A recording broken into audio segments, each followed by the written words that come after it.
Հարգելի գործընկերներ, բարև ձեզ։ Ես Նունե Եղազարյանն եմ, Հայկական ակնաբուժության նախագծի բարեգործական հիմնադրամի տնօրենը, սիրով ողջունում եմ ձեզ եւ ներկայացնում AECP Grand Round-ի հերթական հանդիպումը նվիրված եղջերաթաղանթի հիվանդություններին։ Ինչպես միշտ, այս հանդիպումը կազմակերպել ենք համատեղ Հայկական ակնաբուժության նախագիծ բարեգործական հիմնադրամը, Սերգեյ Մալայանի անվան ակնաբուժական կենտրոնը եւ Երևանի Պետական Բժշկական համալսարանի ակնաբուժության ամբիոնը։ Այս հանդիպումը կվարեն հայ եւ արտասահմանցի գործընկերները, թույլ տվեք հաճույքով ներկայացնել հայկական կողմից բժիշկ Աննա Հովակյան գիտությունների դոկտոր պրոֆեսոր, Մխիթար Հերացու անվան Երևանի Պետական Բժշկական համալսարանի աչքի հիվանդությունների ամբիոնի պրոֆեսոր, Սերգեյ Մալայանի անվան ակնաբուժական կենտրոնի աչքի բորբոքային հիվանդությունների բաժանմունքի հիմնադիր, ակնաբուժ եւ վիրաբույժ, Հայկական ակնաբուժության նախագծի Կրթան Թոշակարով։ Այսօր մեզ հետ է նաեւ դոկտոր Հիլը, ով ակնաբուժ է Irvine Կալիֆոռնիայի համալսարանի ակնաբուժության ամբիոնի պատվո դոցենտ, գլաուկոս ընկերության հիմնադիր, Orange County գլաուկոմայի ընկերության հիմնադիր, Հայկական ակնաբուժության հիմնադիր անդամ եւ տնօրենի խորհրդի անդամ։ Այսօր մեզ հետ է նաեւ առաջին անգամ դոկտոր Ֆրենսիս Մահան, շատ հաճելի է ընդգրկել նաեւ նոր տաղանդավոր մասնակիցների ներկայացնեմ իրեն, ակնաբուժ է Springs համալսարանի հիվանդանոցի եղջերաթաղանթի ծառայության ղեկավար եւ ռեֆրակտիվ վիրաբուժության ծառայության համաղեկավար։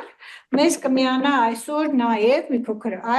ուշ Ջոն Հովանեսյանը, ով բժիշկ է վիրաբույժների ամերիկյան կոլեգիայի անդամ, Harvard-ի ակնաբուժների ասոցիացիայի նախագահ, Laguna Hills, Կալիֆոռնիա, Լոս Անջելեսի Կալիֆոռնիայի համալսարանի Ջուլ Ստայնի անվան աչքի ինստիտուտի կլինիկական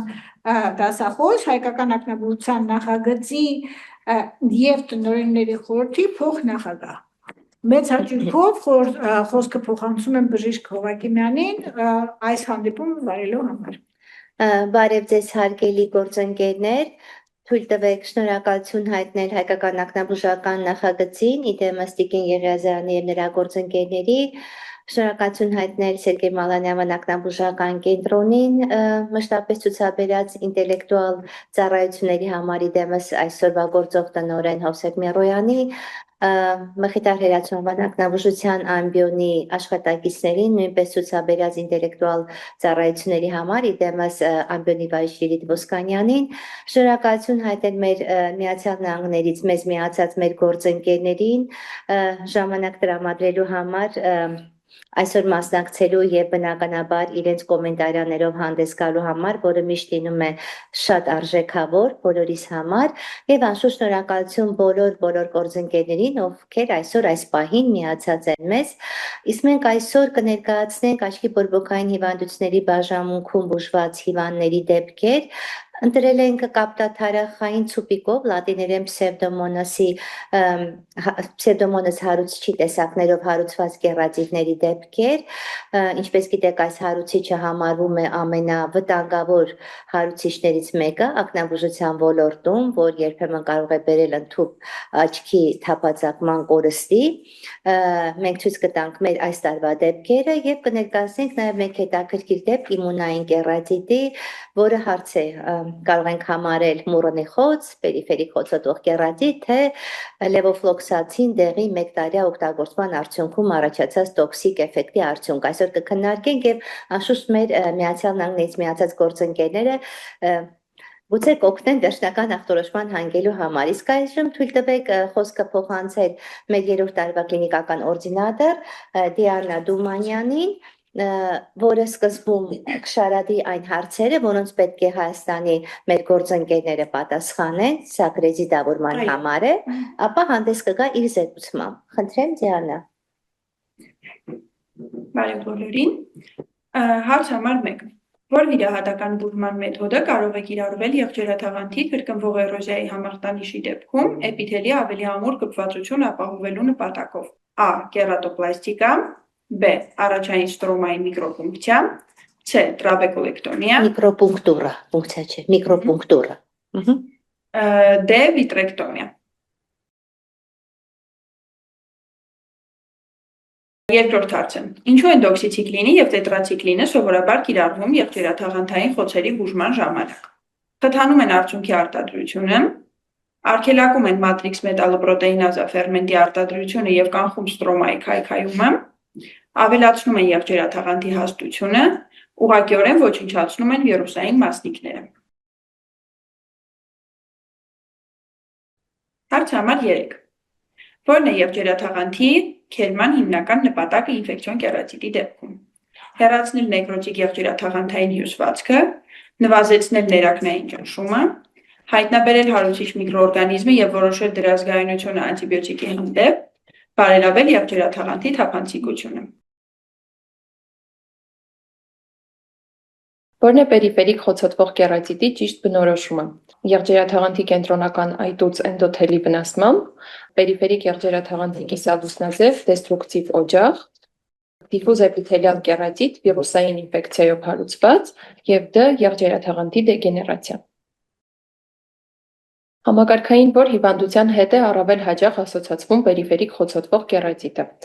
Տարբերակ A. շաքարային դիաբետ, տարբերակ B. ռևմատոիդ արթրիտ, տարբերակ G. հիպերթիրոիդիզմ եւ տարբերակ D. համակարգային կարմիր գայլախտ։ Ինչու են պերիֆերիկ եղջերաթաղանթը եւ լիմբալ հատվածը առավել հակված իմուն խթանված վնասումներին։ Տարբերակ A. Դրանք պարունակում են առավել շատ կերատոցիտներ, քան կենտրոնական եղջերաթաղանթը։ Տարբերակ B. Դրանք առավել մոտ են լիմբալ անոթներին եւ իմուն մեդիատորներին։ Տարբերակ G. Պերիֆերիկ եղջերաթաղանթը ավելի բարակ է, քան կենտրոնականը։ Տարբերակ D. Դրանք չունեն բոումենյան թաղանթ։ Թերապևտիկ որ մեխանիզմն է բացում դոքսիցիկլինի արդյունավետությունը եղջերաթաղանթի հալեցման կամ մեղրի պարագայում կիրառելիս։ Տարբերակ A. Էպիթելի ցողունային բջիջների ստիմուլյացիա, տարբերակ B. եղջերաթաղանթի հիդրատացիայի նվազում, տարբերակ G. մատրիքս մետալոպրոտեինազների արգելակում եւ տարբերակ D. եղջերաթաղանթի էնդոթելիալ պոմպի խթանում։ Այժմ Դիանա Դումանյանը կներկայացնի իր զեկուցումը նվիրված պսևդոմոնոսային կերատիտներին, բայց խնդրեմ դուք սկսեք եւ բացատրեք։ Ողջունում եմ բոլորին։ Այսօրվա իմ զեկույցն առավելապես վերաբերում է մեր բոլոր ատամնաբուժ գոլեգաներին եւ այն բոլոր հետևանքներին, որը լինում է, երբ նրանք աշխատանքի ժամանակ չեն կրում պաշտպանիչ ակնոցներ կամ չեն հետևում աչքի հիգիենային, կարծում եմ, որ շատ քիչ է հանդիպում, բայց ուզում եմ հենց անդրադառնալ այդ եզակի դեպքերին։ Ներկայացված երկու կլինիկական դեպքն էլ իրարից խիստ տարբեր կլինիկական ընթացք եւ պաթոգենեզ ունենալով, սակայն ընդհանրացվում են նրա շուրջ, որ երկու դեպքում էլ բուժարուներն ատամնաբուժեր էին, երկուսն էլ չէին կրել պաշտպանիչ ակնոցները եւ երկուսի դեպքում էլ ամեն բան սկսվել է եղջերաթաղանթի էպիթելի վնասումից։ Առաջին դեպքում 35 տարեկան տղամարդը դիմել է բորբոքային հիվանդությունների բաժանմունք, գանգատվելով ձախ աչքում տեսողության մշուշոտումից, արցունքահոսությունից, կարմիրությունից, գիշերը քնից արթնացնող ծակոցի նմանվող ցավից։ Անամնեզում նշում է, որ մոտ 1 տարի առաջ բերանի խորնակ մի փոքր օտարմարմնի զգացում է ունեցել, որից հետո արհեստական արդյունքի կաթիլներ է կիրառել եւ թվացել է, թե գանգատն անցել է։ Սակայն դիմելու պահին նշում էր, որ այս 1 տարվա ընթացքում սա արդեն 4-րդ անգամն է, որ կրկնվում է։ Տեսողության սրությունը աջ աչքում 1 է, ձախ աչքում 0.7 չէր կորեկցվում։ Ճեղքային լամպով հետազոտությամբ տեսնում ենք կոնյունկտիվալ ինյեկցիան։ Եղջերաթաղանթի ստորին հարկենտրոնական հատվածում երևում է հենց այդ փխրված էպիթելը։ Եվ հաշվի առնելով պացիենտի անամնեստիկ տվյալները եւ օբյեկտիվ զննման տվյալները, ախտորոշումը դրվում է որպես եղջերաթաղանթի կրկնվող էրոզիայի համախտանիշ։ Նաեւ կուզեմ նշել, որ շատ կարեւոր է այս պաթոլոգիայի թիվ դիագնոստիկան իրականացնել հերպետիկ կերատիտի հետ, քանի որ հաճախ եղջերաթաղանթի կրկնվող էրոզիայի համախտանիշով դիմաց բուժարուների մեծ մասը նախկինում արդեն այլ կլինիկաներում բուժվել են որպես հերպետիկ կերատիտ Դիագնոստիկան կարելի է իրականացնել հենց անամնեստիկ օրինակային տվյալի վրա, որ այդ գիշերային արթնացնող ծակոցի նմանվող ցավն է շատ բնորոշ կրկնվող էրոզիայի համախտանիշին, որը պայմանավորված է վագուս էֆեկտով, պայմանավորված նրանով, որ քնած ժամանակ եղջերաթաղանթի արտաքին մակերեսը չորանում է եւ պալպեբրալ աչքեր բացելուց հետո պալպեբրալ շաղկապենու հետ շփման արդյունքում տեղի է ունենում հենց էպիթելի շերտազատումը։ Եղջերաթաղանթի կրկնվող էրոզիայի համախտանիշն իրենից ներկայացնում է քրոնիկ ռեցիդիվող վիճակ, որը բնութագրվում է եղջերաթաղանթի էպիթելի կրկնվող դեֆեկտներով,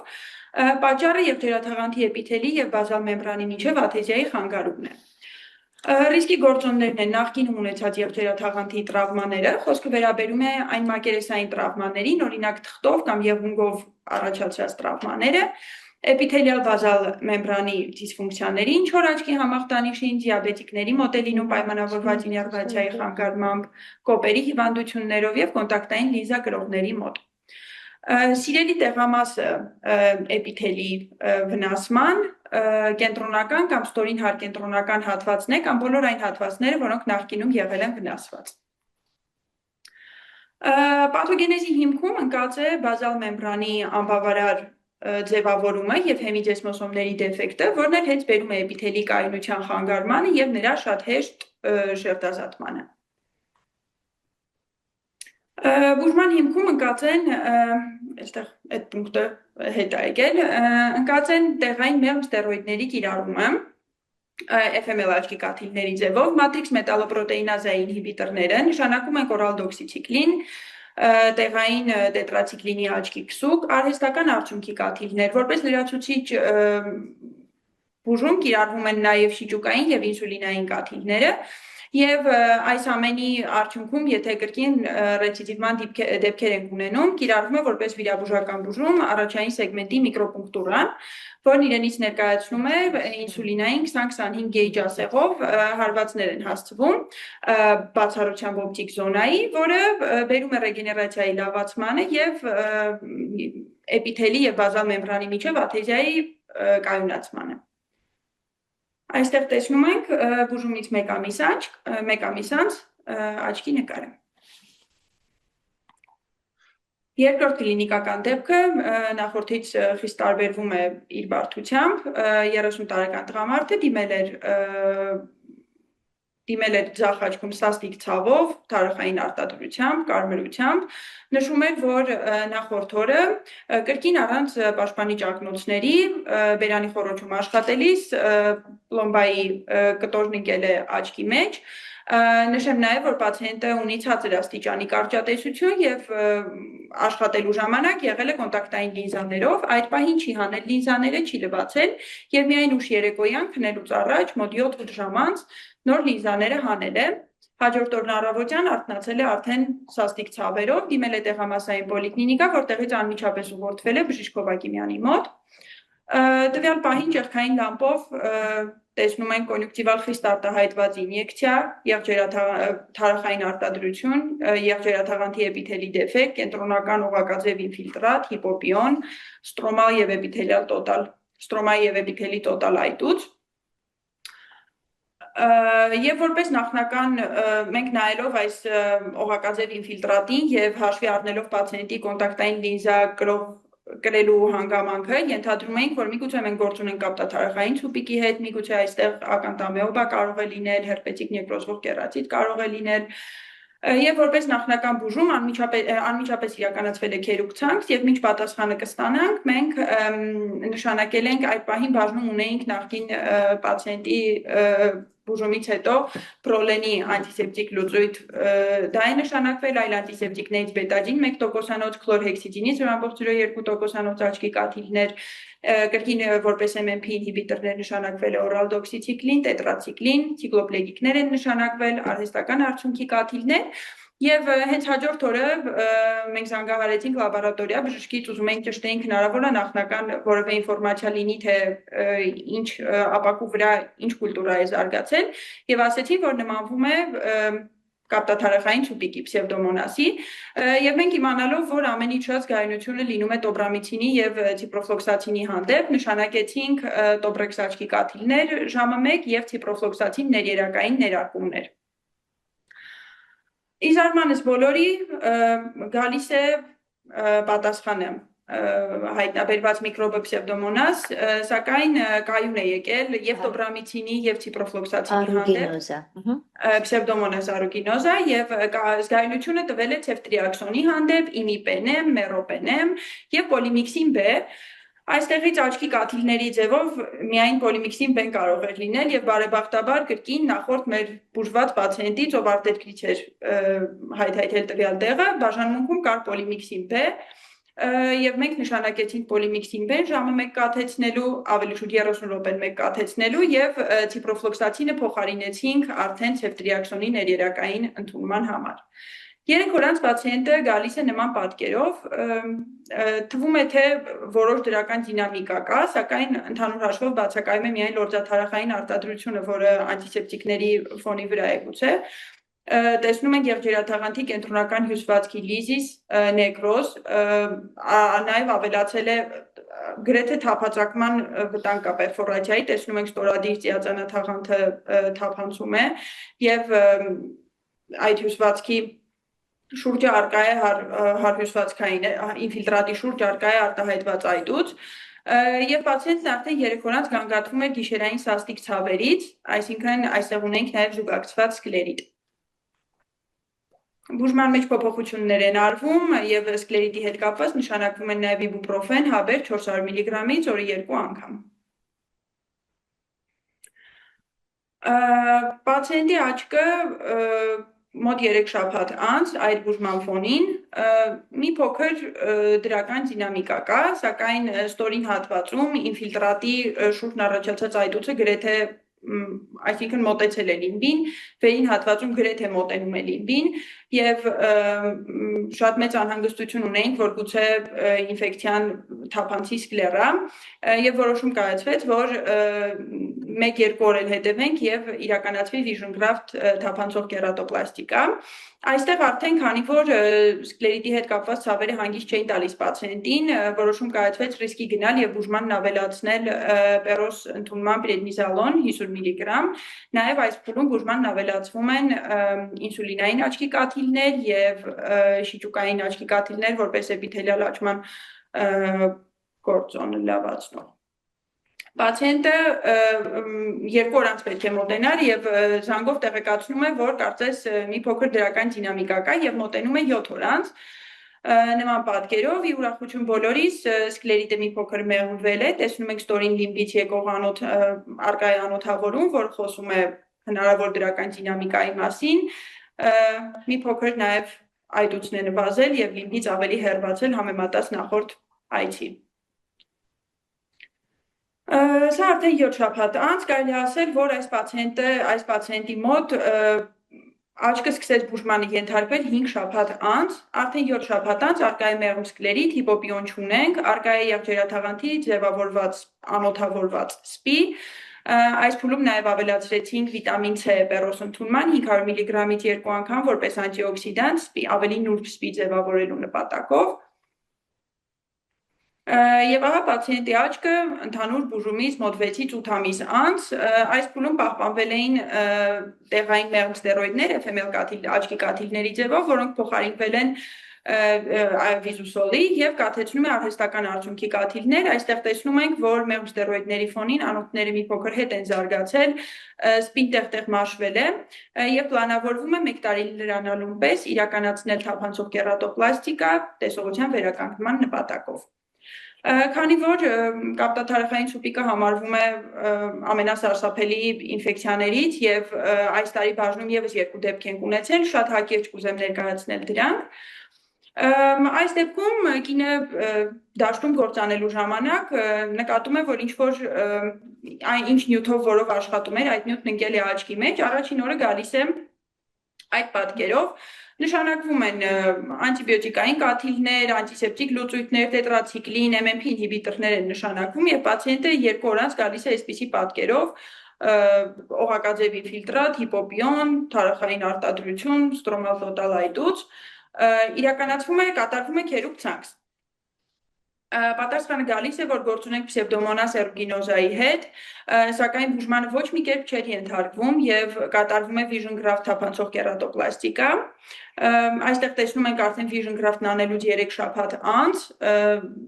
ստորին լիմբի հատվածից եկող այդ անոթը, հետո արդեն թափանցող կերատոպլաստիկա անելու ժամանակ հենց վիրասրահում կոագուլացվել է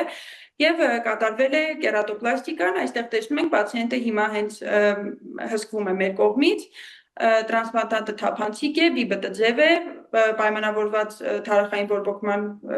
հետևանքով առաջացած այդ կպումներից եւ արկա է չնչին կատարակտ, կերատոպլաստիկայից գրեթե մի քանի ամիս անց կիրականացվի նաև կատարակտի ֆակոեմուլսիֆիկացիան։ Եվ հաջորդ դեպքը տղամարդը դիմել է անամնեզում նշելով, որ բուժվել է դենդրիտիկ կերատիտի կապակցությամբ, առաջին օրը եկել է այսպիսի պատկերով, եղջերաթաղանթի անհարթությունն ենք տեսնում, տեղ-տեղ նետվում է, մենք ենթադրում էինք, որ գուցե գործ ունենք հերպետիկ լիմբալ կերատիտի հետ, նշանակվում են իր տեղային եւ ընդհանուր հակավիրուսային պրեպարատները, սակայն պացիենտը 3 օր անց գալիս է այսպիսի պատկերով եւ հասկանում ենք, որ չի ենթարկվում բուժմանը, քերուկ ցանց է իրականացվում եւ այս անգամ գալիս է պսևդոմոնասի մեկ այլ տեսակը, լյուտեոլա տեսակը, որը փաստորեն շատ ավելի ծանր ընթացք է ունենում, քան էրուգինոզան։ Այդ դեպքում նշանակում ենք միանգամից եւ տոբրեքսիկաթիլներ, կարելի ասել 15 րոպեն 1, 30 րոպեն 1 ընդհանուր անտիբիոտիկներ, տետրացիկլին, բոլոր MMP ինհիբիտորները, ամեն ինչ նշանակվում է, սակայն պացիենտը 2 օր անց գալիս է, տեսնում ենք առաջային խցիկը բացակայում է, արկա է եղջերաթաղանթի պերֆորացիա, ծիածանաթաղանթի պրոլապսով, եւ այս վիրահատությունը հենց մի քանի օր առաջ է կատարվել, լորձաթաղանթի լոսկուտով արվում է այդ reactive flap surgery-ին եւ հաջորդ նկարը դեռ չունենք, քանի որ հաջորդ follow-up-ին պացիենտը դեռ չի մոտեցել, մենք էլ հետևում ենք, թե ինչ ընթացք կունենա։ Այսքանը, շնորհակալություն ուշադրության համար։ Շնորհակալություն, ուզում եի ուղղակի մի ուղղում անել, որ 7 ամիս անց չէին կարել թափանցող կերատոպլաստիկան, այլ 1 տարի անց, 7 months էր գրած, բայց 1 տարի անց էր, միշտ մի տարի սպասում ենք, որ որևէ ռեցիզիվ չդիտվի նոր, կխնդրեի մեր Միացյալ Նահանգներից գոլեգաների, եթե կոմենտարիաներ ունեն, հաճելի կլինի լսել։ Dr. Mash, Dr. John, Dr. Hill, շնորհակալություն, որ բոլոր այստեղ եք։ Dr. John, nice seeing you here. Արդյոք ունեք մեկնաբանություններ։ Ուրախ կլինենք լսել։ Ներողություն եմ խնդրում ուշ միանալու համար, վիրահատություն է իրականացնում, շատ ուրախ եմ բոլորին տեսնել, բոլոր գործընկերներին, ԱՄՆ-ից եւ Հայաստանից, ողջույն Ֆրանսիս, ողջույն Վիկ։ Նախ ուզում ասել, որ շատ հետաքրքիր դեպքեր ներկայացրեցիք։ Ինչ վերաբերում է առաջին դեպքին, շատ կլասիկ օրինակ էր այս սինդրոմի։ Ես իհարկե պատմությունը չգիտեմ, բայց lack of telemetry է նման։ Ես բուժման մեջ նկատեցի, որ չեք գուցե Հայաստանում դա չկա եւ այդ պատճառով մենք ասմետիկ ագենտներ ենք օգտագործում, նատրիումի քլորիդ, այն իսկապես օգնում է, որովհետև թույլ է տալիս, որ ջրազրկումից խուսափենք եւ նաեւ որոշակի աղ է ավելացնում եւ այդպես հեղուկը եղջերաթաղանթից մի քիչ դուրս է գալիս, բայց այնուամենայնիվ ընդհանուր առմամբ շատ լավ կառավարված դեպքեր են կապված էրոզիայի հետ, կրկնվող էրոզիայի հետ։ Ինչ վերաբերում է պսևդոմոնասին, դա իհարկե շատ լուրջ խնդիր է, նաև մեզ համար ԱՄՆ-ում հիմնականում կոնտակտային լինզաների օգտագործման պարագայում է այս դեպքերը գրանցվում, եւ կարող է օրինակ հենց ինֆեկցիոն սկլերոտիս լինել եւ ինձ հետաքրքիր է հետեւյալը մենք բրոլին չենք օգտագործում քլորհեքսիդին չենք օգտագործում պսյուդոմոնասի պարագայում ես նկատեցի որ դուք շարունակել եք դրան այն տալը նույնիսկ երբ հասկացաք որ պսյուդոմոնաս է չեմ կարծում որ օգտակար է Շնորհակալություն կոմենտների համար, ասեմ, որ ռեցիդիվող էրոզիայի ժամանակ Հայաստանում չկա մյուրո, բայց կա նատրի քլոր 5%, natrium chloride 5%, ուղղակի երբեմն հիվանդները բողոքում են, որ շատ ծակծկում է, stings a lot, ու մեկ-մեկ հրաժարվում են, բայց մենք տալիս ենք նատրի քլոր 5%, այո, բայց մյուրո չունենք, որը շատ լավ է իրոք, իսկ ինչ վերաբերում է պսյուդոմոնասին, առաջի օրը, քանի դեռ այդ քերուկը ցանքսը culture-ները կոպիտ ասած պատրաստ չէր, մենք ունեինք բաժնում մնացած բրոլեն եւ քանի որ contact lens կրող էր, մտածում էինք միգուցե ականտամիոբա է, այդ 1-2 օրն ենք տվել բրոլենը քլորհեքսիդինը, երբ որ 2 օր հետո պատասխանն եկավ որ դա պսյուդոմոնաս է, դա դադարեցվեց, որովհետեւ այո, պսյուդոմոնասի դեպքում դա չի օգնում, մեր համար տարօրինակ էր, որ պսյուդոմոնաս ինչքան ունեցել ենք, ցիպրոֆլոքսացինը, տոբրամիցինը, գենտամիցինը, ջենթամայսինը միշտ եղել են զգայուն Բայց այս դեպքում միայն պոլիմիքսինն էր եւ պատահական մենք ունեինք բաժնում մնացած պոլիմիքսին, որովհետեւ Հայաստանի դեղատներում դա չկա։ Այսինքն մենք սկսեցինք պոլիմիքսինը կես ժամը մեկ տալ, որտեղ միայն դրա հանդեպ էր սենսիտիվիտին, զգայունությունը եւ պացիենտը շատ լավ էր, Անգլիայում բարեկամ ուներ եւ շատ արագ պոլիմիքսին նրան ուղարկեցին։ Եվ մենք արդեն մտածում էինք որ սկլերան շատ կարմիր էր, արդյոք infectious է, թե immune sclerit է, շատ բարդ է այդ պահին որոշել, սկլերայի վրա չկար ինֆիլտրատ, ռիսկ արեցինք 50 միլիգրամ պրեդնիզալոն տանք եւ մեկ օր հետո նա ասեց ցավերը անցավ, մեղմացավ, բայց մենք դատավեցինք մի քանի շաբաթ անց անտիբիոտիկներից հետո։ Մինչ այդ ռիսկ չէինք անում, մտածելով, որ իմունիտետը, իմուն սիստեմը հանկարծ չտուժվի, դաուն չգնա եւ կոպիտ ասած ինֆեկցիան չզայրանա, չտարածվի եւ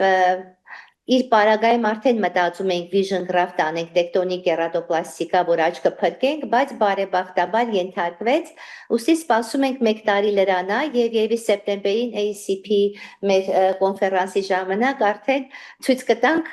post penetrating keratoplasty վիճակը։ Սա ինձ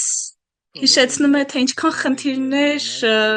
կան կլինիկական Հայաստանում եւ այդ խնդիրներին դուք բախվում եք ամենօրյա, եթե ոչ ամեն ժամյա ռեժիմով, իհարկե ամենայում հաճախականությունը ավելի քիչ է։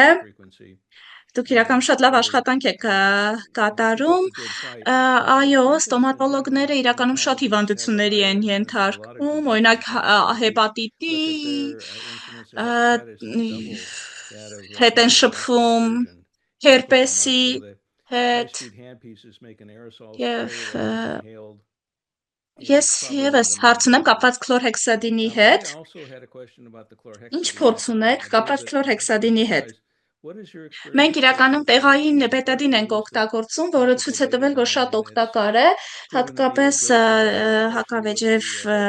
ներարկումների պարագայում։ Քլորհեքսադինը կարծում եմ մենք այն դադարեցինք ինչ որ պահ օգտագործել, այդ եղջերաթաղանթի տոքսիսության պատճառով։ Մեր փորձը վերջերս շատ ունենք էպիդեմիկ կերատոկոնյուկտիվիտով դեպքեր, երբ նշանակում ենք սկզբում բետադին 1%-անոց օրը 4 անգամ, շատ լավ արդյունքներ կան, երբեմն շատ այրում է, stinging ու իրենք հրաժարվում են։ Քլորհեքսիդինով հիմա ունենք պատրաստի կաթիլ, կոչվում է Demoptic Relief, այդպիսին է կաթիլի անունը Demi Farm-ից, որը 0.2% քլորհեքսիդին է եւ պատկերացեք որպես անտիսեպտիկ լուծույթ կոնյուկտիվիտների համար հատկապես ադենովիրուսային շատ հարմար կաթիլ է, օգնում է։ Մենք հիմա որ չունենք գանցիկլովիր Հայաստանում, ինչը առաջ օգտագործում էինք Վիրգան անվան տակ, որը գիտեմ Միացյալ Նահանգներում Եվրոպայում Զիրգան անվան տակ է, նույն գանցիկլովիր աչքի 3%-անոց գելը այս պահին չկա, եւ շատ հարմար է թե բետադինը, թե քլորհեքսիդինը Մեղմ ստերոիդներով, FML-ով, լոդեպրեդնելով adenovirusային կոնյունկտիվիտները շատ արագ ենթարկվում են բուժման։ Ինչ վերաբերում է ականտամիոբային, եթե ունենում ենք, օգտագործում ենք, որովհետև Հայաստանում չկա բրոլին, Հայաստանում չկա պոլիհեքսիդ մեթիլբիգուանիդ, այո։ Իսկ ինչ կոնցենտրացիա եք օգտագործում քլորհեքսիդի։ Զրամբոց 0.5, զրամբոց 0.8, զրամբոց 2 թե զրամբոց 5%, զրամբոց 2 կա, նաև ունենք զրամբոց 5%, երկուսն էլ ունենք, երկու կոնցենտրացիան էլ ունենք։ Եվ եթե օգտագործում ենք մի քանի շաբաթ, այդքան որպես այդպեսին թունավորում չենք նկատում։ Քան չունենք բրոլին երկրում, որոշ դեպքերում պետք է փրկենք աչքը եւ հետեւաբար պետք է ինչ-որ լուծում ունենք։ Խոսքը գնում է քլորհեքսիդինի տոքսիկ էֆեկտների մասին, այո, մենք էլ շատ չենք օգտագործում այդ աչքի կաթիլը, բայց adenovirusային կոնյունկտիվիտների ժամանակ, որ հիմա բոլորը շատ տեսնում ենք, իսկապես օգնում է թե բետադինի կաթիլը 1%-անոց, թե քլորհեքսիդինը, իդեմս դեմոպտիկ ռիլիֆ կաթիլի պատրաստի, իսկ ականտամիոբա կերատիտի ժամանակ դա միակ տեղն է, որովհետև Հայաստանում չկա բրոլեն, չկա պոլիհեքսիլ մեթիլբիգուանիդ, PHMB, մաքուր նեոմիցին եւ շատ հաճախ պարզապես շատ արագ կատարում ենք եղջերաթաղանթի փոխպատվաստում կերատոպլաստիկա աչքը փրկելու համար, քանի դեռ սկլերա չի մտել հարուցիչը։ Երկրորդ դեպքը կներկայացնի Տաթևիկ Հարությունյանը, երրորդ տարվա կլինիկական օրդինատոր, խնդրեմ։ Ողջունում եմ բոլորին, նախ ուզում եմ շնորհակալություն հայտնել հայկական ակնաբուժական նախագծին եւ իմ կլինիկական ղեկավար Աննա Վիկտորովնային ընձեռված հնարավորության համար այսօր հանդես գալու զեկուցմամբ։ Ինչպես տեսնում ենք, իմ այսօրվա թեման մի հետաքրքիր кейս է, կլինիկական դեպք է եւ կարծում եմ արդեն վերնագրից կարող եք հասկանալ, բարձ է դառնում, որ մի քիչ կասկածում էինք վերջնական ախտորոշման հետ կապված։ Այսօր կխոսենք մի կլինիկական դեպքի մասին, որը նմանում էր պերիֆերիկ խոցոտվող կերատիտին, մուրենի խոցին կամ իրենից գուցե ներկայացնում էր ֆտորխինոլոնների տոքսիկ ազդեցություն։ Նախքան կլինիկական դեպքին անցնելը, ուզում եմ շատ արագ ակնարկ ուղղակի հիշեցնել պերիֆերիկ խոցոտվող կերատիտի, հետո նաև մուրենի մասին։ PUK-ը իրենից ներկայացնում է կիսալուսնաձև դեստրուկտիվ օջախ, որը տեղակայվում է եղջերաթաղանթի պերիֆերիկ հատվածում եւ սովորաբար ուղեկցվում է վերադիր էպիթելի դեֆեկտով։ PUK ունեցող պացիենտներից մոտ 1/3-ը ունի նաև զուգակցված սկլերիտ եւ PUK-ը շատ հաճախ զուգակցվում է, կարելի ասել գրեթե միշտ զուգակցվում է նաև ուղեկցող աուտոիմուն համակարգային հիվանդությամբ։ Պերիֆերիկ խոցոտվող կերատիտի հիմնական բարդությունը եղջերաթաղանթի պերֆորացիան է, որի պատճառը պրոգրեսիվ բարակեցումն է եղջերաթաղանթի։ PUK-ի բուժումը իրենից ենթադրում է իմունասուպրեսանտների միջոցով համակարգային հիվանդության կարգավորում, իսկ տեղային նշանակվում են MMP ինհիբիտորներ, լյուբրիկացիա եւ անհրաժեշտության դեպքում կարելի է կատարել մասնակի կերատոպլաստիկա։ Մի կլինիկական դեպք PUK-ով պացիենտի տեսնում ենք ժամը 10-ից 2-ը ձգվող եղջերաթաղանթի դեֆեկտը, պացիենտը նշվում էր հոդացավեր եւ ուներ արդեն ախտորոշված ռևմատոիդ արթրիտ, այստեղ ցավոք ֆլորեսեինով ներկված նկարը չի պահպանվել, դրա համար չենք ներկայացրել, բայց բուժումը արդեն նշեցի ինչպես է կատարվում նման դեպքերում, տեսնում ենք պացիենտի աչքը համապատասխանաբար 3 ամիս եւ բուժումից 3 տարի անց, այդ ընթացքում նաև կատարվել էր կատարակտիվ վակոէմուլսիֆիկացիա, տեսնում ենք նաև PUK-ի հատվածը արդեն ձևավորվել է առաջային ստրոմալ սպի։ Անցնենք մուրենի խոցին, որը կլինիկորեն շատ նման է PUK-ին եւ տարբերվում է նրանից միայն անհայտ էտիոլոգիայով եւ այս դեպքում ուղեկցող համակարգային հիվանդություն չկա։ Վարումը մոռենի խոցի կրկին կատարվում է նույն կերպով, կարելի է կատարել ամնիոտիկ մեմբրանի տրանսպլանտացիա, բնականաբար կատարվում է լուբրիկացիա, տեղային MMP ինհիբիտորային թերապիա եւ տեղային հակաբիոտիկների օգտագործում։ Այստեղ տեսնում ենք մոռենի խոցով պացիենտի աչքը, ֆլուորեսցեինով ներկված, տեսնում ենք եղջերաթաղանթի բարակեցումը, մելթը կամ կակղեցումը հայերեն, եւ երկրորդ նկարում պացիենտի աչքն է ամնիոտիկ մեմբրանի տրանսպլանտացիայից 2 ամիս անց եւ այդ ընթացքում նաեւ սկսվել էր բուժումը, տեսնում ենք մնացորդային կարը, համապատասխանաբար 3 ամիս եւ բուժումից 6 ամիս անց տեսնում ենք, որ բարակեցումը արդեն կարելի ասել կանգ է առել, ձևավորվել է ստրոմալ սպի եւ այդ հատվածը արդեն չի ներկվում։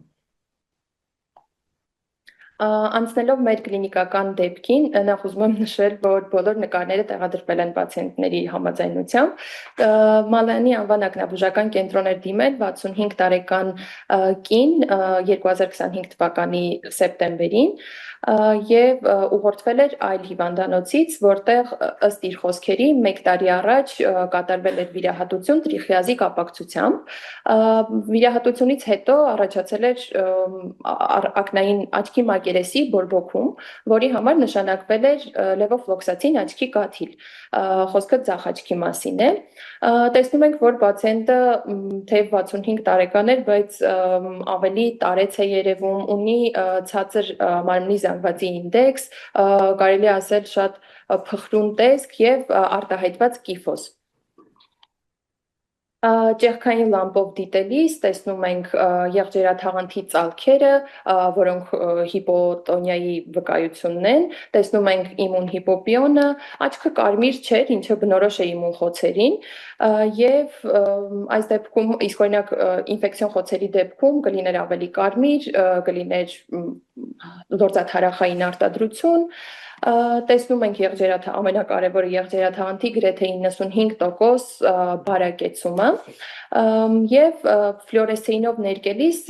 նկատում էինք առաջային խցիկից հեղուկի արտահոսք, ինչը վկայում էր Seidel-ի դրական թեստի մասին։ Ձախ աչքում տեսողության սրությունը այս պահին ձեռքի շարժեր եւ աչքի մասին խոսելով կարող եմ ասել, որ այստեղ ինչ որ հատկանշական փոփոխություն չկար եւ նկատվում էր միայն 10% եղջերաթաղանթի 10% բարակեցում։ Պերիֆերիկ եղջերաթաղանթի։ Անդրադառնալով պացիենտի անամնեզին, ուզում եմ նշել, որ ըստ իր դստեր խոսքերի 2022 թվականին պացիենտի մոտ նկատվել է շատ կտրուկ միանգամից սուր մեջքի ցավ, հաճախել է ֆիզիոթերապիայի, տարբեր ձգումային վարժություններ են կատարվել, բացի դրանից պացիենտը ունեցել է նաև քաշի անբացատրելի եւ միանգամից կորուստ, աստիճանաբար զարգացել է կիֆոս, պացիենտը ուղղորդվել է այդ ժամանակ էնդոկրինոլոգի եւ հայտնաբերվել է կալցիումի դեֆիցիտ։ Կատարվել է դենսիտոմետրիա, այստեղ տեսնում ենք տվյալները -6.6, որը նշանակում է, որ պացիենտի մոտ կա արտահայտված օստեոպարոզ եւ կատարվել է նաև կալցիումի որոշում, լաբորատոր քննություն, կալցիումի մակարդակը բավական ցածր էր։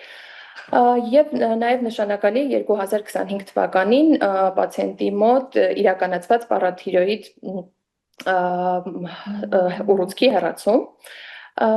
Ինչպես է սկսվել այս պացիենտի բուժումը, նախ մեր նախնական ախտորոշումը պերիֆերիկ խոցոտվող կերատիտներ, որովհետև ամեն դեպքում դատելով նրա կլինիկական occurrence-ից, այսպես ասած, կարծում էինք, որ պացիենտը ունի որևէ ուղեկցող հիվանդություն համակարգային եւ անմիջապես ուղղորդվել է ռևմատոլոգի մոտ կոնսուլտացիայի հայտնաբերելու ենթադրյալ համակարգային հիվանդությունը, կատարվել է ամնիոտիկ մեմբրանի տրանսպլանտացիա եւ սկսվել է MMP ինհիբիտորային թերապիա, պերոստոքսիցիկլին հապերի, FML աչքի կաթիլների, տետրացիկլին աչքի քսուկի, ինչպես շիճուկային Եվ խոնավեցնող աչքի կաթիլներն են նշանակվել։ Տեսնում ենք ամնիոտիկ մեմբրանի տրանսպլանտացիայից հետո 6 օր հետո պացիենտի աչքը արդեն որոշակի չափով ծալքերը նվազել են, պալպատոր ճնշումը քիչ-քիչ սկսում էր բարձրանալ։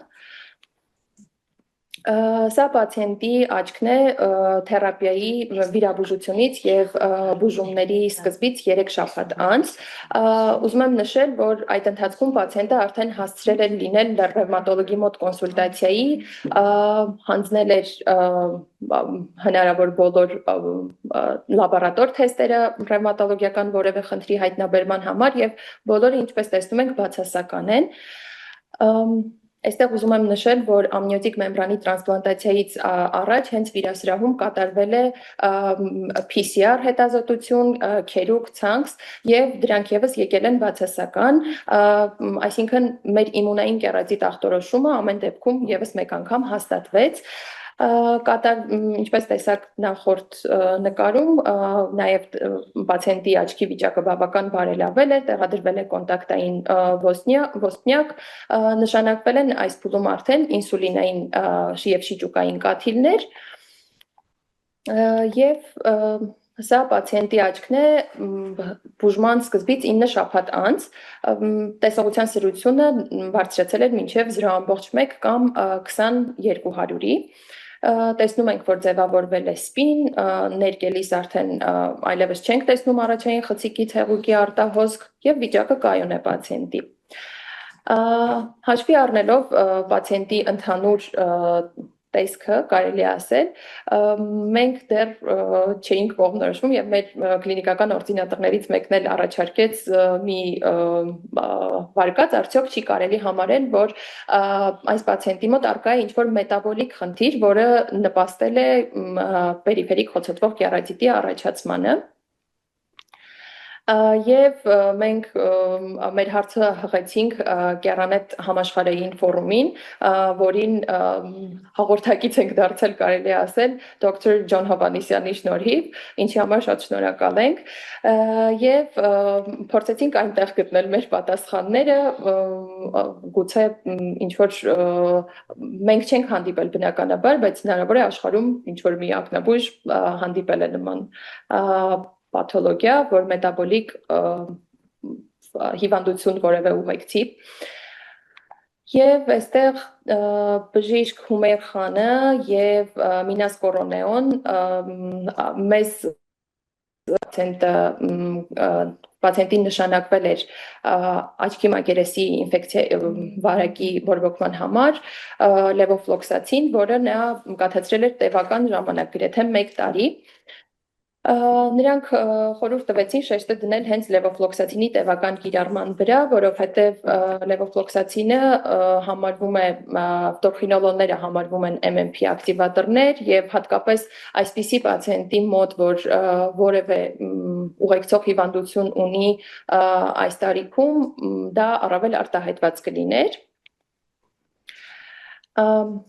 Այստեղ տեսնում ենք Մինաս Կորոնեոյի մեկնաբանությունը այդ առիթով, այստեղ Մինաս Կորոնեոն հետո ասաց, որ ֆտորխինոլոնները պետք է ուշադրություն դարձնել այն փաստի վրա, որ ֆտորխինոլոնները նաև վնասում են ցողունային բջիջները եւ կարող են առաջացնել ֆտորխինոլոն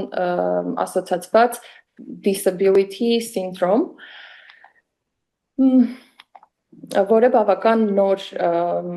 entity է, կարելի ասել, նոր նազալոգիա է բժշկության մեջ եւ վերջնական դիագնոզը դեռ տատանվում ենք եւ արդյոք սա պերիֆերիկ եղջերաթաղանթի մելթ է, բարակեցում է, հարուցված առավելապես տեղային լևոֆլոքսացինի երկարատև կիրառմամբ եւ որը առաջացել է համակարգային որևէ խնդիր ունեցող պացիենտի մոտ, թե մուրենի խոց է ամեն դեպքում, քանի որ ռևմատոլոգը հերքել է որևէ համակարգային հիվանդությունը, թե մուրենի խոց է առավել արտահայտված հենց լևոֆլոքսացինի երկարատև կիրառմամբ, ամեն դեպքում պետք է հիշել, որ ճիշտ եւ շատ կարևոր է հավաքել եւ ճիշտ ու համապարփակ անամնեզ պացիենտից եւ պետք է զգուշանալ ֆտորխինոլոնների խմբի անտիբիոտիկների երկարատև կիրառությունից, հատկապես այն պացիենտների մոտ, որոնց եղջերաթաղանթը այդքան էլ լավ վիճակում չի գտնվում։ Շնորհակալություն։ Շնորհակալություն Տաթևիկ։ Կցանկանայի խնդրել մեր Միացյալ Նահանգների գոլեգաներին որևէ կոմենտներով հանդես գալու։ Dr. Ma, Dr. Hill, Dr. Hovanesyan, any comments? Yeah, this is a very interesting Շատ հետաքրքիր դեպք է։ Դուք դադարեցրել եք լևոֆլոքսացինը անմիջապես։ Իսկ արդյոք պացիենտի վիճակը բարելավեց, որովհետև եթե ֆտորքլինոլոնային թունավորում է, եւ հենց որ դադարեցնում ես ֆտորքլինոլինը, միանգամից փոխվում է պացիենտի վիճակը։ Իրականում սա շատ բարդ դեպք է, որովհետև կարող է որոշակի երկրորդային պատճառներ եւս լինել։ Այո, նա ուներ 360 աստիճան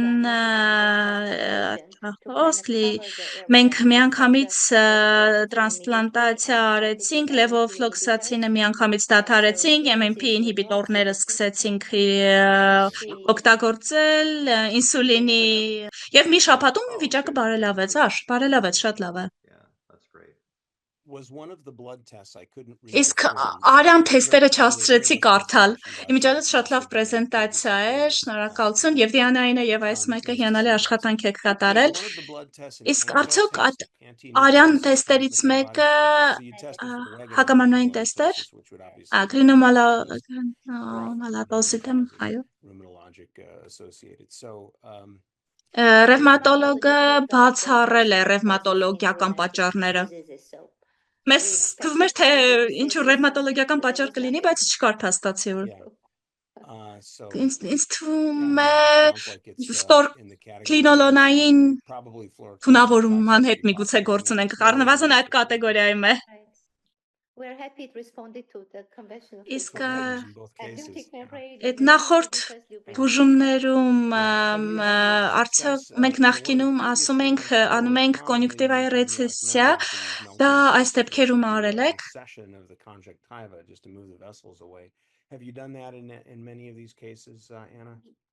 Հարցը գնում է արդյոք լորձաթաղանթի հեռացրել եք իմունային խոցերի դեպքում։ Սա շատ կարևոր է մեր Հայաստանի ակնաբուժների համար, եթե ինֆեկցիոն խոցերի ժամանակ կա պերֆորացիա, մենք կարող ենք լորձաթաղանթի լոսկուտով ծածկել, ապա իմունային խոցերի ժամանակ ընդհակառակը, որովհետև եթե լորձաթաղանթը մոտիկ բերես, իմուն կոմպլեքսները կբերես եւ իմունային խոցը ավելի կվատանա, կզարգանա։ Այս դեպքում ընդհակառակը կոնյուկտիվան հեռացվում է լիմբից, որ հնարավորինս իմուն կոմպլեքսները չմոտենան։ Բայց այս բավականին հազվադեպ է։ Եվ եթե իմունոսուպրեսանտներին արձագանքում է, զուտ լուբրիկացիա ենք անում եւ վերջ։ Իսկ հաջորդ քայլը ինչ է լինելու այս պացիենտի հետ։ Արդյոք բավականին վստահ եք ձեզ զգում, ինչ տեսլական ունեք այս պահին։ Հիմա արդեն 22:00 է, պացիենտ աղքատ է, սկլերալ լենզա չի ուզում, այսքան շուտ շարունակելու ենք լուբրիկացիան, պացիենտը մեզ ամիսը մեկ այցելում է, կայուն վիճակում է։ Ես էլ ֆտորքլինոլինի օգտին քվեարկեմ։ Այսքան դրանց երկարաժամկետ օգտագործումը, բայց նաև երևի սնուցման հետ խնդիր ունի պացիենտը, թեր սնված է։ Ես նույնիսկ զարմացած եմ, որ այս թվերով պացիենտը դեռ կենդանի է։ Եվ արտահոսքը 360 աստիճան էր։ Ուներ ծալքեր, եղջերաթաղանթի եւ շատ ուժեղ հիպոթոնիա ուներ։ Նկարներից լավ չերևաց, թե ինչպես է կամյոնը պահել։ Մենք 4 շերտամյութիկ թաղանթ ենք արել եւ օրոտոքսիսակլինը տոքսիսիկլինը աշխատեց, կարծում եմ, տեղային տետրացիկլինը, ինսուլինային կաթիլները միասին աշխատեցին։ Հայաստանում մենք ստեղծում ենք մեր սեփական ամնիոտիկ թաղանթները, որովհետև հիվանդանոցներում ունենք շատ նյութ եւ սա շատ լավ աշխատում է։ Ինձ էր աշխատում, ինչ էս հազարավոր դոլարներ ծախսածները մեր մոտ եւ այստեղ միայն $10 է։ Շատ լավ աշխատանք է։ Եվ արդյունավետության առումով էլ շատ լավ աշխատանք է կատարվել։ That's great. Շատ հետաքրքիր էր, բայց տեսնում եմ, որ արդեն ժամանակ չունենք։ Ներողություն, որ ես առաջին մասը բաց թողեցի, վիրահատություն էի անում։ Ես հետո կհետևեմ, ձայնագրությունը կկարդամ։ Շնորհակալություն ձեր մեծ աշխատանքի համար։ Շնորհակալություն ես միանալու համար, շնորհակալություն ձեր մեկնաբանությունների համար։ Թույլ տվեք բոլորին շատ շնորհակալություն հայտնել, իհարկե առաջին հերթին շնորհակալություն մեր երիտասարդ քննական կոորդինատոր Դիանայի եւ Տաթևիկին շատ լավ պրեզենտացիայի համար, կարծում եմ, որ նաեւ շատ կարեւոր է մեր շնորհակալության խոսքը հղել մեր ամերիկյան գոլեգաներին եւ պետք է խնդրենք, որպեսզի դուք նորից կարդաք հարցերը, որպեսզի մեր մասնակիցները կարողանան իրենց ՇՄԶ կրեդիտները ստանալ, եթե կարելի է անցնենք եւ նախորդ տեսություն։ Շնորհակալություն։ Ես նույնպես շատ շնորհակալ եմ բոլոր գոլեգաներին, ովքեր այսօր մեզ հետ անցկացրեցին այս 1 ժամը, շատ շնորհակալ եմ Միացյալ Նահանգների մեր գոլեգաներին, որ ժամանակ են տրամադրել եւ միշտ շատ օգտակար ու արդյունավետ են նրանց կոմենտարիաները, որովհետեւ իրենց փորձն են կիսում մեր հետ։ Շնորհակալ եմ մեր հրաշալի կլինիկական օրդինատորներին, Տաթևիկին եւ Դիանային, կարծում եմ շատ լավ ներկայացրեցին եւ նորից շնորհակալություն հայկական ախնաբուժական նախագծին այս ծրագրի համար։ Ես կարծում եմ դոկտոր Մահան հնարավորություն կգտնի եւս մասնակցելու ապագայում նույնպես, իսկ դոկտոր Հիլը իհարկե եւ կուզենայինք դոկտոր Մահին հրավիրել։ Այո, եւ հրավիրել դոկտոր Մահին սեպտեմբերին կոնֆերանսին եւ բժշկական առաքելությանը։ Ձեզ բարի օր, իսկ մեր գոլեգաները կսկսեն լրացնել իրենց թեստերը։ Շնորհակալություն։ Thank you so much. Thank you. Thank you everybody. Շնորհակալություն բոլորին եւ ցտեսություն։ Bye. Որ վիրահատական բուժման մեթոդը կարող է կիրառվել եղջերաթաղանթի կրկնվող էրոզիայի համախտանիշի դեպքում էպիթելի ավելի ամուր կպվածություն ապահովելու նպատակով։ Կերատոպլաստիկա, առաջային ստրոմայի միկրոպունկտուրա, տրաբեկուլեկտոմիա, վիտրեկտոմիա։ Ինչու են դոքսիցիկլինը եւ տետրացիկլինը սովորաբար կիրառվում եղջերաթաղանթային խոցերի բուժման ժամանակ։ Խթանում են արդյունքի արտադրությունը, արգելակում են մատրիքս մետալոպրոտեինազա ֆերմենտի արտադրությունը եւ կանխում ստրոմայի քայքայումը, ավելացնում են եղջերաթաղանթի հաստությունը, ուղղակիորեն ոչնչացնում են վիրուսային մասնիկները։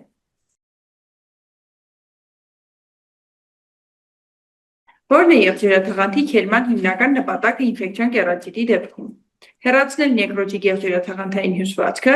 նվազեցնել ներակնային ճնշումը, հայտնաբերել հարուցիչ միկրոօրգանիզմի եւ որոշել դրա զգայունությունը հակաբիոտիկի հանդեպ, բարելավել եղջերաթաղանթի թափանցիկությունը։ Որն է պերիֆերիկ խոցոտվող կերատիտի ճիշտ բնորոշումը։ Եղջերաթաղանթի կենտրոնական այտուց էնդոթելի վնասմամբ, պերիֆերիկ եղջերաթաղանթի կիսալուսնաձև դեստրուկտիվ օջախ, դիֆուզ էպիթելիալ կերատիտ վիրուսային ինֆեկցիայով հարուցված, եղջերաթաղանթի դեգեներացիա։ Համակարգային որ հիվանդության հետ է առավել հաճախ ասոցացվում պերիֆերիկ խոցոտվող կերատիտը, շաքարային դիաբետ, ռևմատոիդ արթրիտ, հիպերթիրոիդիզմ, համակարգային կարմիր գայլախտ։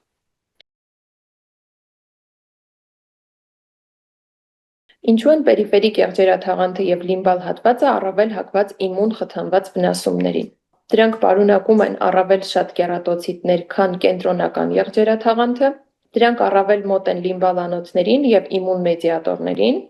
Պերիֆերիկ եղջերաթաղանթը ավելի բարակ է, քան կենտրոնականը, դրանք չունեն բոումենյան թաղանթ։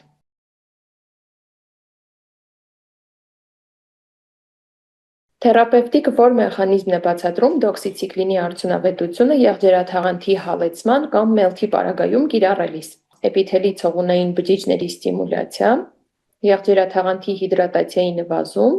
մատրիքս մետալոպրոտեինազների արգելակում, եղջերաթաղանթի էնդոթելիալ պոմպի խթանում։ Շնորհակալություն։ Շնորհակալություն։ 2 րոպե տալիս ենք, որ լրացնենք։ Այո։ Ինչպես միշտ, ձեր ներկայացրած դեպքերը շատ հետաքրքիր են։ Շատ շնորհակալություն։ Իրենց նորույթներով, հարցադրումներով կարծում եմ մեր մասնակիցները իրապես եւ իրենց համար եւ օգտակար է եւ հետաքրքիր եւ խրախուսում ենք ավելի ակտիվ մասնակցել հայկական ակնաբուժության նախագծի Սերգեյ Մալայանի անվան ակնաբուժական կենտրոնի եւ պետական բժշկական համալսարանի այդ համատեղ grant round-ներին, որոնք մենք անում ենք ամիսը 1։ Հույս ունենք ավելի